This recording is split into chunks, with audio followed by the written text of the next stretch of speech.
Hello students, कैसे हैं आप बच्चों। स्वागत है आप सभी का। बच्चों, जैसे आपको पता है कि हमारा टॉपिक शुरू है एपिथेलियल टिश्यू, और उस एपिथेलियल टिश्यू में हमने जो अब तक कंप्लीट किया है वो किया है simple epithelial tissue. Yes, we have completed simple epithelial tissue. Now अभी जो हमें बात करनी है वो कंपाउंड एपिथेलियल टिश्यू के बारे में बात करनी है। तो देखते हैं कंपाउंड एपिथेलियल टिश्यू के बारे में। ठीक है, ये हमारे किताब में एक बॉक्स के अंदर दिया है, वो बॉक्स आप पढ़ लीजिएगा। तो शुरू करते हैं कंपाउंड एपिथेलियल टिश्यू। तो इसमें बच्चों जैसे कि आपको पता है कि ये दो टाइप थे, एक सिंपल था और एक कंपाउंड एपिथेलियल टिश्यू का। तो अगर मैं यहाँ पे लिखूँ एपिथेलियल टिश्यू, इसके दो टाइप, एक था सिंपल जो हमने कंप्लीट किया है। पता है इसमें अलग अलग टाइप पढ़े थे हमने इसमें पढ़ा था स्क्वैमस, इसमें हमने पढ़ा था क्यूबॉइडल, ऐसे ढेर सारे नाम थे इसमें, लगभग 7 नाम थे इसमें।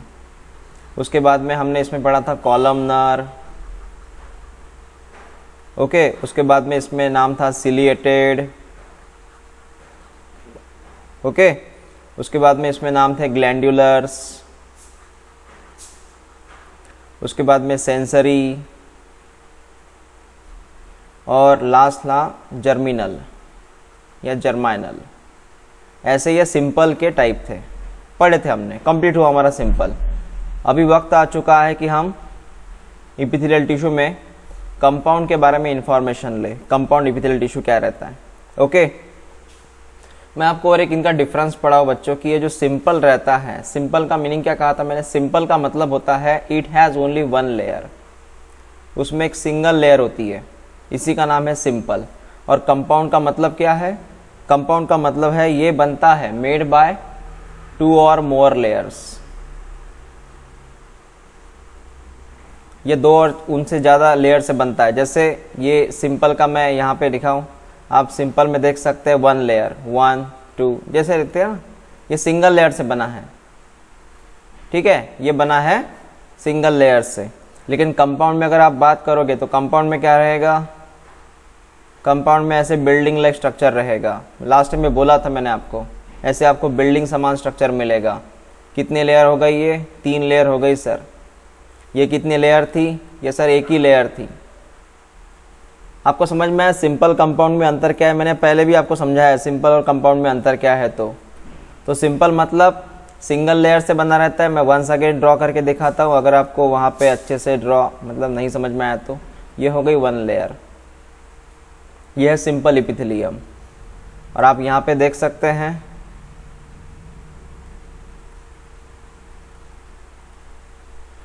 मल्टीपल लेयर्स है बच्चों, मल्टीपल लेयर्स। कितने लेयर है कुल मिला के, 3 लेयर्स है, उससे भी ज़्यादा हो सकते हैं, है ना। तो ये क्या हुआ, ये हुआ सर कंपाउंड, और ये पहला क्या हुआ, ये हुआ सर सिंपल। चलो बात समझ में आ गई। पहला पॉइंट देखते हैं कंपाउंड एपिथेलियल। ये कंपाउंड एपिथेलियल टिश्यू का पहला पॉइंट क्या है। पहला पॉइंट है पहला टाइप। कंपाउंड एपिथेलियल टिश्यू में भी टाइप आते हैं। यस, ये उसका पहला टाइप है। कंपाउंड में भी टाइप आते हैं, तो ये उसका पहला टाइप है। क्या नाम है इसका, स्ट्रैटिफाइड एपिथेलियम। और जो डायग्राम देख रहे हैं आप, ये ए नंबर की डायग्राम है, ये हमारे किताब के अंदर है, इसका भी नाम है स्ट्रैटिफाइड एपिथेलियम, है ना। ओके, तो बात करते हैं हमारे पहले पॉइंट्स के बारे में। मतलब ये जो उन्होंने कहा है स्ट्रैटिफाइड एपिथेलियम के बारे में, क्या कहते हैं ये।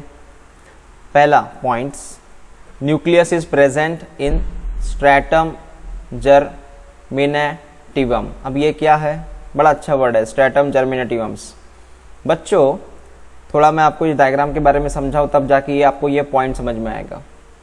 देखिए ये जो लेयर आप देख रहे थे, डायग्राम देखिए आप अच्छे से, ए नंबर की डायग्राम स्ट्रैटिफाइड एपिथेलियम की है। हाँ, इसमें लेयर होती है। मतलब सर देखिए, मैं आपको 1 बाय 1 इसके लेयर्स जो है वो यहाँ पे ड्रॉ करके दिखाता हूँ। आप जो इसमें फर्स्ट नंबर की लेयर देख रही है, ये फर्स्ट नंबर की लेयर है इसमें।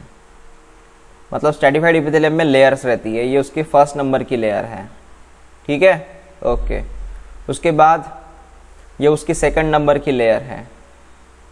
थोड़ा उसी कलर से मैं ड्रॉ करने की कोशिश करूँगा। थोड़ी बड़ी लेयर होती है, ये उसकी सेकंड नंबर की लेयर है। उसके बाद उसके थर्ड नंबर की लेयर, ये ग्रीन कलर में देख लीजिए आप, ग्रीन कलर में है, ये उसकी थर्ड नंबर की लेयर। क्योंकि किताब में अगर डायग्राम अच्छे से नहीं समझ में आता, क्लियर नहीं दिखते, तो यहाँ पे देख लीजिए आप। उसके बाद में ये ब्लू कलर की लेयर, ये फोर्थ नंबर की लेयर है बच्चों, it's a fourth number layer. And finally मैं फिफ्थ नंबर की लेयर यहाँ पे ड्रॉ करने जा रहा हूँ, जो डार्क ब्लू कलर में है।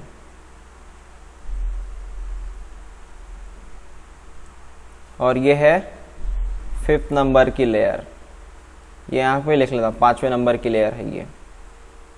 आपको समझ में आया? बात क्लियर हो गई? तो 1 बाय 1 ये फर्स्ट नंबर की लेयर, ये सेकंड नंबर की लेयर, ये थर्ड नंबर, ये फोर्थ नंबर और ये फिफ्थ नंबर आपके सामने है। ऐसे 5 लेयर्स रहती है। ओके, तो इन 5 लेयर की खासियत क्या है वो उन्होंने एक्सप्लेन किया। उन्होंने सिर्फ 2 लेयर के बारे में आपसे कहा है, 5 लेयर को एक्सप्लेन नहीं किया उन्होंने, 2 लेयर के बारे में कहा है। सबसे जो बॉटम में लेयर है फर्स्ट नंबर की, आप बोलोगे सर ये एक्चुअली है कि ये स्ट्रैटिफाइड एपिथेलियम है, इसकी 5 लेयर्स है। सबसे बेस में ये लेयर है और सबसे टॉप पे ये लेयर है 5वें नंबर की, सबसे ऊपर। हाँ, तो जो बेस में लेयर है फर्स्ट नंबर की, उसका नाम होता है बच्चों, उसका नाम होता है स्ट्रैटम जर्मिनेटिवम। स्ट्रैटम जर्मिनेटिवम। अगर आपको नाम हार्ड लग रहा है तो इसका दूसरा नाम है स्ट्रैटम बेसल। आप इसको इस नाम से पुकार सकते हैं। क्या नाम लेंगे? Stratum basale. समझ में आया मैंने क्या कहा? यस। तो फर्स्ट नंबर के लेयर का नाम क्या है? फर्स्ट नंबर के लेयर का नाम है, एसटी का मतलब है स्ट्रैटम, सॉरी एसटीआर का मतलब है स्ट्रैटम बेसल।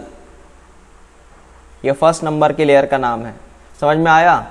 ऐसे करते करते हर लेयर का नाम रहता है। हमें हर लेयर का नाम नहीं जानना, हमें नेक्स्ट लेयर का नाम जानना है। तो उनका कहना क्या है यहाँ पे फर्स्ट नंबर को लेके? उनका ये कहना है कि जो फर्स्ट नंबर की लेयर है स्ट्रैटम जर्मिनेटिवम्स, थोड़ा मैं इसको मिटा दूं अभी। ओके, उनका जो फर्स्ट नंबर का लेयर का नाम है स्ट्रैटम बेसल या स्ट्रैटम जर्मिनेटिवम्स। इसकी खासियत पता है क्या है? इस खासियत ये है कि यहाँ पे न्यूक्लियस रहते हैं। यस, ये जो सेल है, यहाँ पे सेल जो है बच्चों, यहाँ पे जो सेल है, इनके अंदर आपको मिलेंगे न्यूक्लियस, ये इनका कहना है। So you will find a nucleus inside this.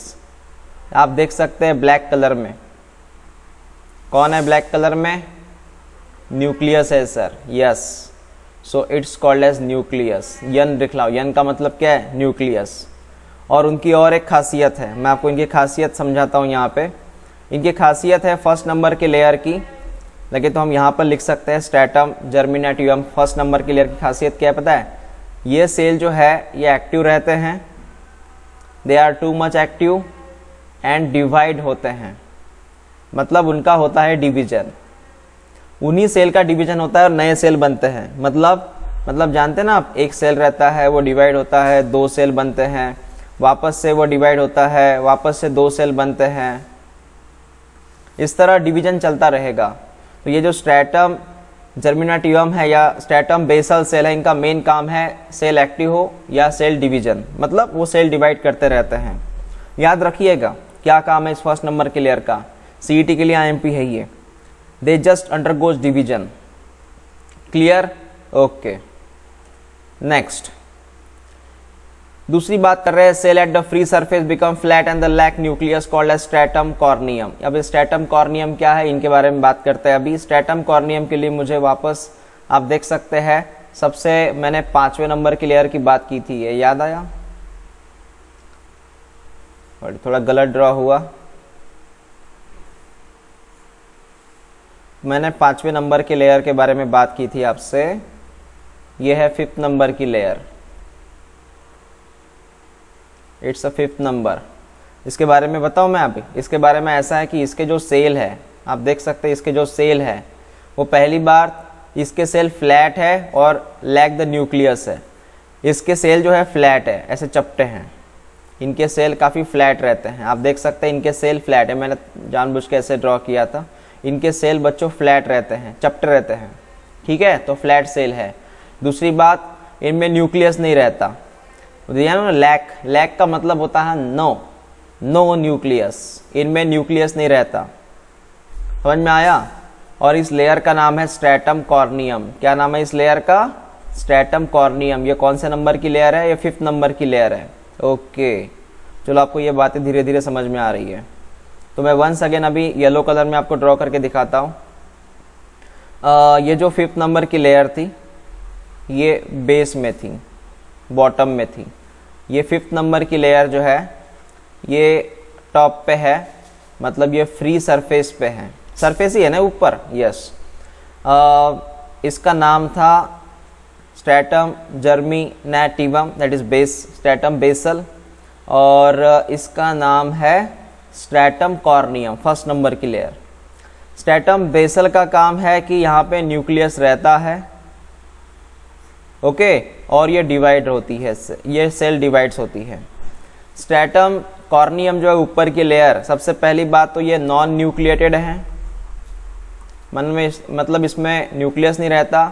दूसरी बात, ये डिवीजन नहीं करती, नॉट डिवाइड, ये डिवीजन नहीं करती बच्चों, समझ में आया? इसलिए इनएक्टिव स्टेट में रहती है वो, सबसे ऊपर की लेयर इनएक्टिव है। क्लियर? मैं आपको और एक बात बताना चाहता हूँ। ये जो आप देख रहे हैं ना, ये 5वें नंबर की लेयर कौन सी है सर? स्ट्रैटम बेसल या स्ट्रैटम जर्मिनेटिवम। ये जो 5th नंबर की लेयर है, पता है खासियत क्या है? आपको जो न्यू स्किन आती रहती है, नई स्किन आती है ना, न्यू स्किन, हमें जो न्यू स्किन आती रहती है ना, उसकी वजह से आती है, क्योंकि यहाँ के सेल डिवाइड होते हैं ना। अगर यहाँ के सेल डिवाइड होते रहते हैं तो इसी की वजह से हमें एक नई त्वचा आती है, नई स्किन आती रहती है। ये बात है स्ट्रैटम बेसल या स्ट्रैटम जर्मिनेटिवम की। क्लियर हुआ? सब कुछ समझ में आया? ओके, अब देखते हैं इसके एग्जाम्पल, मतलब फंक्शन देखते पहले। इनके फंक्शन है प्रोटेक्शन। ऑब्वियसली अगर ये हमारे स्किन का हिस्सा है बच्चों, ये पूरा का पूरा ये स्किन का हिस्सा है हमारा। यस, आप बोलोगे ना सर कहाँ रहती है? तो स्किन में रहती है ये। ओके, तो इसका काम क्या रहेगा? प्रोटेक्शन। और उसी के साथ तो प्रोटेक्शन आपको फंक्शन समझ में आया। कहाँ कहाँ है? Epidermis of the skin. Epidermis of skin का मतलब होता है स्किन की अपर लेयर। बच्चों एपिडर्मिस का मतलब है स्किन की ऊपर की layer, upper layer of the skin, that is called as epidermis. Oesophagus आपको पता है, ओइसोफेगस हमारे डाइजेस्टिव सिस्टम का हिस्सा है, ये हमारे डाइजेस्टिव सिस्टम का पार्ट है ये ओइसोफेगस। कॉर्निया ये हमारे आंखों में होता है, आईज में रहता है, इसलिए प्रोटेक्शन होता है वहां पे। कॉर्निया मतलब आंखों के ऊपर की layer, upper layer of the eyes, that is cornea. Vagina, it's a part of the female, and rectum, it's a part of the large intestine. Clear हुआ? समझ में आया?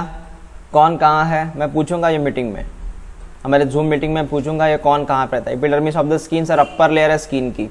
ओइसोफेगस ये डाइजेस्टिव का पार्ट है सर, स्टमक के पहले होता है। कॉर्निया मतलब आंखों की सबसे ऊपर की लेयर। आपको मैं बताऊं, ये जो कॉर्निया होता है ना, आंखों के ऊपर की लेयर, वहां पे हवा टच होती है, एयर टच होती है, क्योंकि आंखों के ऊपर की लेयर है तो ऑब्वियसली वहां पे हवा टच होगी ना। यस, और वेजाइना फीमेल पार्ट है, रेक्टम लार्ज इंटेस्टाइन का पार्ट है। क्लियर हुआ? ओके, नेक्स्ट बात करेंगे। अभी आपके सामने अभी एक डायग्राम है। अब ये है type number B, that is transitional epithelium. मैंने आपसे क्या कहा था? जो कंपाउंड एपिथेलियम, इसके दो टाइप है। पहला कौन सा था? पहला था सर स्ट्रैटिफाइड एपिथेलियम, और दूसरा कौन सा है? दूसरा है सर ट्रांजिशनल एपिथेलियम।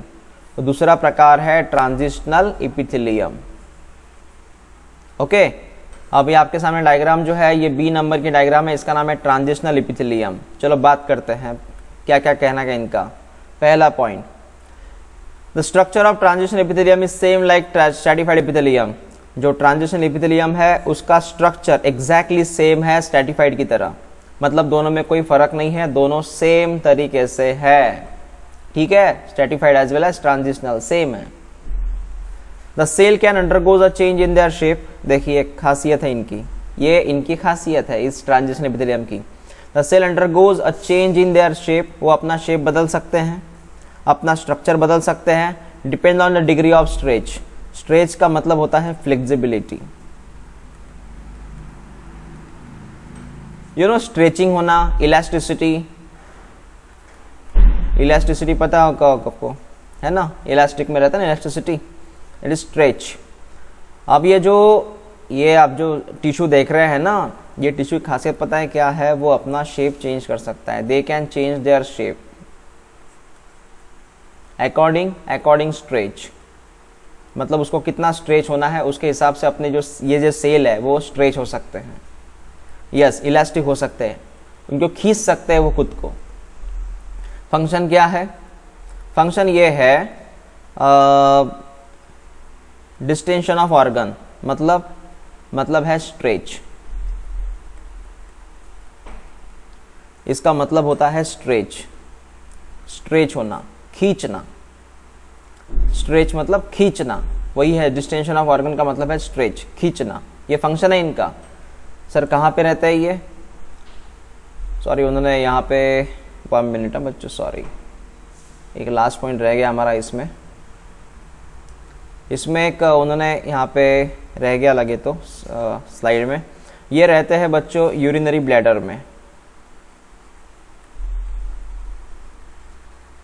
कहाँ रहते हैं ये यूरिनरी ब्लैडर? पता है urinary bladder, it's a part of the excretory system.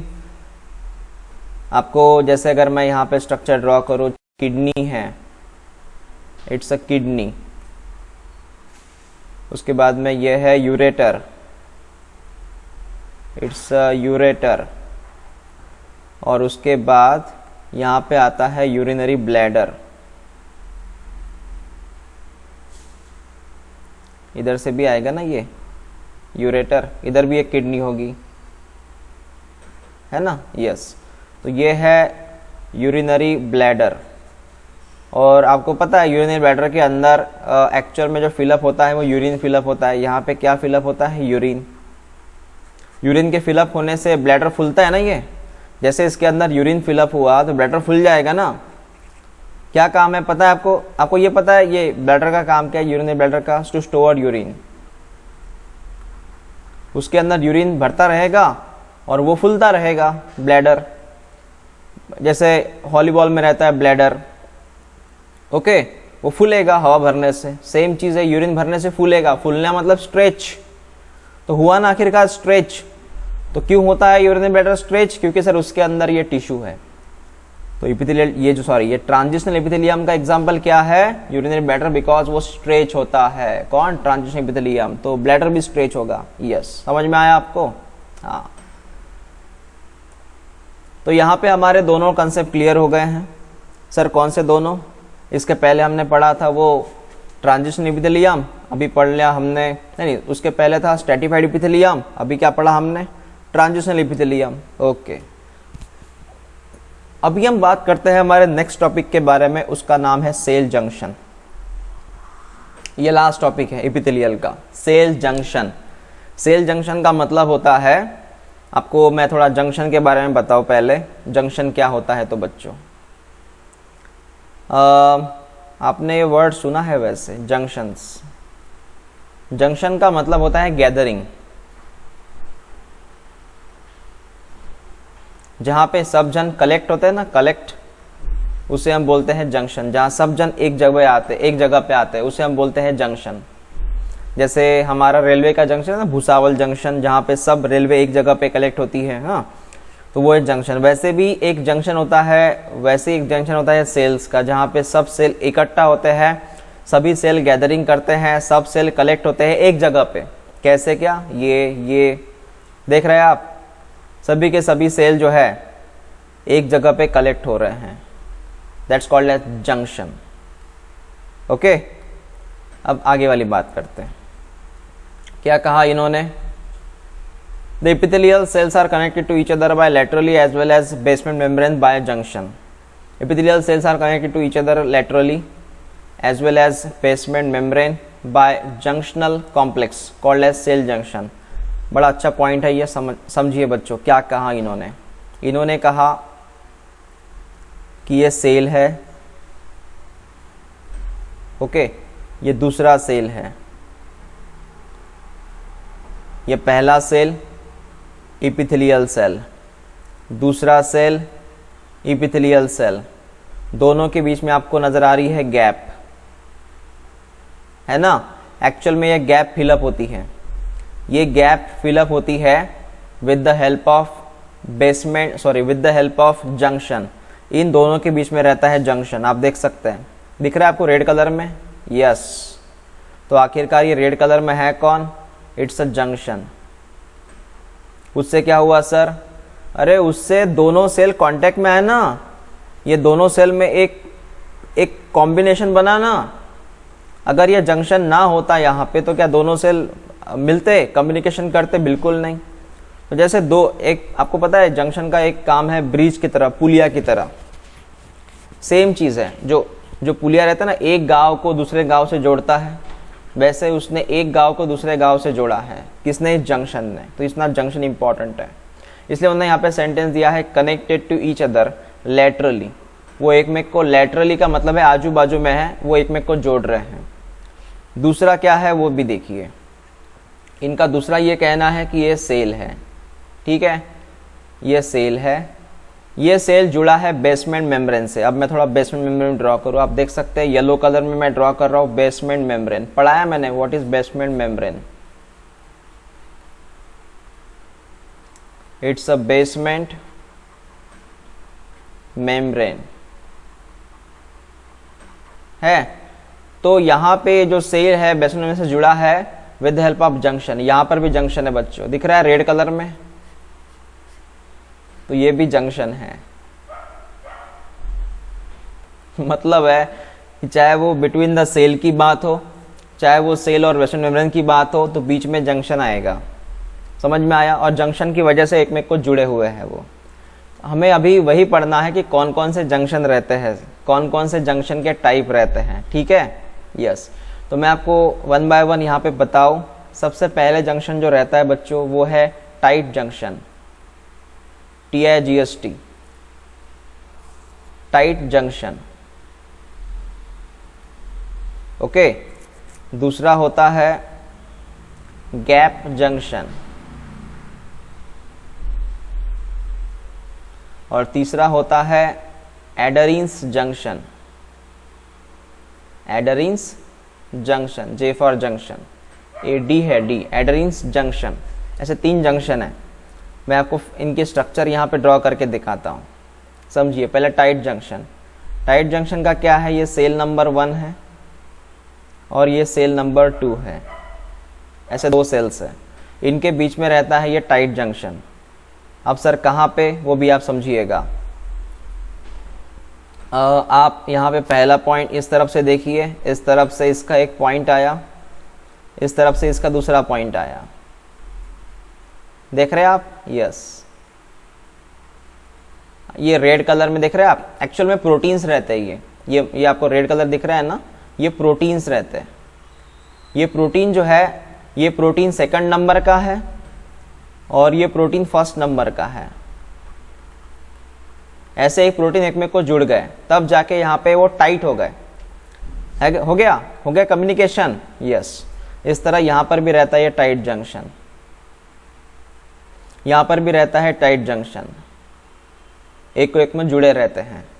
चलो बात समझ में आ गई, ये टाइट जंक्शन है। दूसरा हम बात करते हैं गैप जंक्शन के बारे में। गैप जंक्शन का बच्चों ऐसा है, इनमें मेरी बात को समझिएगा, ये सेल नंबर 1, ये सेल नंबर 2, और ये सेल का कौन है, साइटोप्लाज्म। कौन है ये सर इसका साइटोप्लाज्म है, ओके। तो मेरी बात को समझना अच्छे से, ये साइटोप्लाज्म है सेल का, ये इसका, डायरेक्टली ब्रिज बन गया दोनों के बीच में। देख रहे हैं पाइप है, ये पाइप को देख रहे हैं आप रेड कलर के, क्या हुआ सर, ये तो मतलब साइटोप्लाज्म 1 से 2 में डायरेक्टली आया, यस।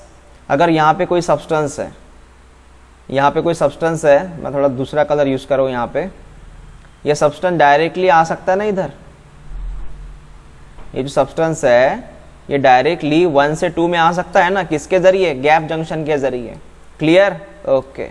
तो ये गैप जंक्शन है जो कम्युनिकेशन में काम में आता है। अब तीसरी बात करते हैं हम एडेरिन जंक्शन के बारे में। ये दो सेल हैं, सेल नंबर 1, सेल नंबर 2। अब इनके बीच में हमें ड्रॉ करना है एडेरिन जंक्शन। अब वो कैसे होगा वो देखिए। सेल नंबर 1 से आता है इस तरह का एक प्रपोर्शन, सेल नंबर 2 से आता है ये इस तरह का एक प्रपोर्शन। बन गया है? ये ऐसा लगता है कि वो हाथ पकड़े हुए हैं, है ना। ये यहाँ से आता है knot और ये इधर से आता है knot।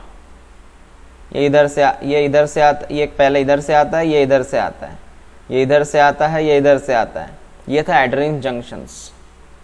तो हमें समझ में आया कि टाइट जंक्शन क्या है जो आपके सामने है, गैप जंक्शन क्या है और एडेरिन जंक्शन क्या है। तो सबके फंक्शन जो है वो इतना है कि सेल एक में के साथ कम्युनिकेट करता रहे, सेल एक में से जुड़ा रहे, ठीक है। और इनके बीच में ये होने की वजह से कोई लीकेज ना होता है। लीकेज मतलब सर, अब मैं आपको लीकेज का थोड़ा एग्जांपल बताऊं, इसलिए मुझे थोड़ा मिटाना पड़ेगा ये। जिसमें अगर मैं गैप जंक्शन की अगर मैं टाइट जंक्शन की बात करूं, अगर मैं बच्चों टाइट जंक्शन की बात करूं तो देखिए ये सेल है और ये सेल है, ठीक है।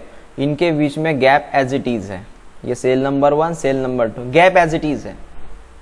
क्या होगा यूं, अगर कोई यहाँ पे थोड़ा मैं दूसरा कलर यहाँ पे यूज करता हूँ, कोई सब्सटेंस है, वो दो सेल के बीचों बीच जा सकता है ना डायरेक्ट गैप में से। सब्सटेंस डायरेक्टली क्रॉस हुआ गैप में से क्योंकि कुछ था ही नहीं। लेकिन अगर वैसे मैंने यहाँ पे एक स्ट्रक्चर ड्रॉ किया, ओके, और इन दोनों के बीच में मैंने अगर जंक्शन फॉर्म किया, अगर इन दोनों के बीच में ऐसा जंक्शन फॉर्म किया, ये जंक्शन है, प्रोटीन से बना हुआ जंक्शन है, तो क्या ये सब्सटेंस यहाँ से जा पाएगा? अभी ये सब्सटेंस यहाँ क्रॉस कर पाएगा? आप बोलोगे सर बिल्कुल नहीं। यहाँ से कैसे क्रॉस कर सकता है वो? ये बी नंबर की डायग्राम है, ये ए नंबर की डायग्राम है, तो यहाँ से इजीली वो कर पाएगा क्योंकि कुछ है नहीं बीच में जंक्शन। लेकिन यहाँ से नहीं कर पाएगा बी नंबर से क्योंकि सर वहाँ पे तो जंक्शन है। यस, यही मुझे कहना था। ये काम है जंक्शंस का। तो हमारे किताब में आप देखिए अलग अलग डायग्राम दी है जंक्शन को लेके, आप देख सकते हैं। डरिए मत इन डायग्राम को देख के डरिए मत। सो बच्चों, यहाँ पे इस डायग्राम में आप प्रॉपरली देख सकते हैं कि मैंने जो पढ़ाया वही जंक्शन हमें करने हैं। पहला ये जंक्शन मैंने आपको पढ़ाया टाइट जंक्शन, दूसरा मैंने आपको पढ़ाया गैप जंक्शन, और तीसरा मैंने आपको पढ़ाया ये वाला जंक्शन। कौन सा? एडेरिन जंक्शन। बाकी ये दोनों मत कीजिएगा, ये भी मत कीजिए, ये भी मत कीजिए, ठीक है। और उन्होंने उनके बारे में कुछ फंक्शन दिए हैं, ये क्या क्या कर सकते हैं। तो जैसे एग्जाम्पल देखिए, इन्होंने कौन कौन से फंक्शन दिए। टाइट जंक्शन क्या दिया? This junction maintain the cell polarity, इसकी वजह से सेल पोलैरिटी मेंटेन रहती है। Prevent the lateral diffusion of the proteins and ions, ये जो है ना, prevent the lateral diffusion of protein and, वही ट्रांसपोर्टेशन नहीं होता। मतलब ये एक सेल नज़दीक है, ये दूसरा सेल नज़दीक है, ओके, मेरी बात को समझना। और दोनों के बीच में आपको पता ना टाइट जंक्शन था दोनों के बीच में, इसकी वजह से यहाँ पे कोई चीज़ जो है, सब्सटेंस जो है, वो जा नहीं सकता, क्रॉस नहीं कर सकता। क्रॉस वाला मैंने अभी बताया था, कोई सब्सटेंस यहाँ से क्रॉस नहीं कर सकता, ये इनका कहना है, यहाँ से यहाँ तक। तो आप इतना ही लिखिए, बस इतना फंक्शन लिखिए आप इसका। क्या लिखोगे आप टाइट जंक्शन में? Prevent lateral diffusion of protein and ions, मतलब चीज़ें इधर से उधर नहीं जा सकती इस टाइट जंक्शन की वजह से, ठीक है। और बस इतना ही लिखना आपको। ये मेंटेन जंक्शन सेल पोलैरिटी वो मत लिखिए आप। चलो नेक्स्ट, गैप जंक्शन के बारे में बात करते हैं। गैप जंक्शन जो रहता है, this intercellular connection allow the passage of ions and small molecules between the cells and well exchange of chemical message between the cell. याद है मैंने गैप जंक्शन को क्या बोला था? अगर आपको बच्चों याद है तो मैंने सेल ड्रॉ किए थे। देखिए 1 सेकेंड मैं यहीं पर भी ड्रॉ कर रहा हूँ, थोड़ा ऊपर देखिए, मैंने ऐसे सेल ड्रॉ किया था, इधर एक सेल ड्रॉ किया था। मैं गैप जंक्शन के बारे में बात कर रहा हूँ। और बीच में से मैंने इस लाइन खींची थी, कहा था ये दोनों सेल एक में को कनेक्टेड है ना। इसकी वजह से कोई चीज़ यहाँ से यहाँ जा सकती है, डायरेक्ट जा सकती है 1 to 2, एक सेल से दूसरे सेल में डायरेक्ट जा सकती है, वही तो दिया उन्होंने गैप जंक्शन में। ओके, तीसरी बात, एडरिंग्स जंक्शन, ये करना है आपको, ठीक है। मतलब ये टाइट जंक्शन करना है, गैप जंक्शन करना है, जंक्शन करना है। It involve the various signalling pathway and transcriptional regulations. आपने इसका फंक्शन नहीं किया तो चलेगा, ओके। या फिर हम ऐसा कह सकते हैं, it is involve the various signalling pathway. Signalling pathway का मतलब होता है कि वो दूसरे किसी स्टिमुलस को रिस्पॉन्स देता है। स्टिमुलस मतलब जैसे हमने स्टिमुलस का मतलब देखा है इसके पहले, सेंसरी सेल देखे ना हमने, yes. It involve in the various signalling pathway and transcriptional regulation. Transcription regulation मत कीजिए, बस इतना कीजिए कि वो रिस्पॉन्स देता है सिग्नलिंग को, ओके। यहाँ पे सिग्नल्स आते हैं, या फिर आपने इसका फंक्शन नहीं किया तो भी चलेगा। आप सिर्फ दोनों को देखिए, एक टाइट जंक्शन को देखिए, एक गैप जंक्शन को देखिए, ठीक है। बात समझ में आ गई? मुझे यहाँ पर सिर्फ डायग्राम आपको समझानी थी, डायग्राम जो डायग्राम थी, जैसे कि ये टाइट जंक्शन की डायग्राम देखिए आप, फर्स्ट नंबर की, ये वाले डायग्राम टाइट जंक्शन की। ये सेकंड डायग्राम जो देख रहे हैं आप, ये गैप जंक्शन की है। और ये थर्ड नंबर की डायग्राम, ये थर्ड नंबर की डायग्राम देख रहे हैं आप, एड्रीन जंक्शन की है। बाद में हम मीटिंग में बात करते हैं, अगर आपको कोई नहीं समझ में आया तो इसमें से। लेकिन आप इस जंक्शन का इतना टेंशन मत लीजिए, ठीक है, इतना टेंशन मत लीजिए।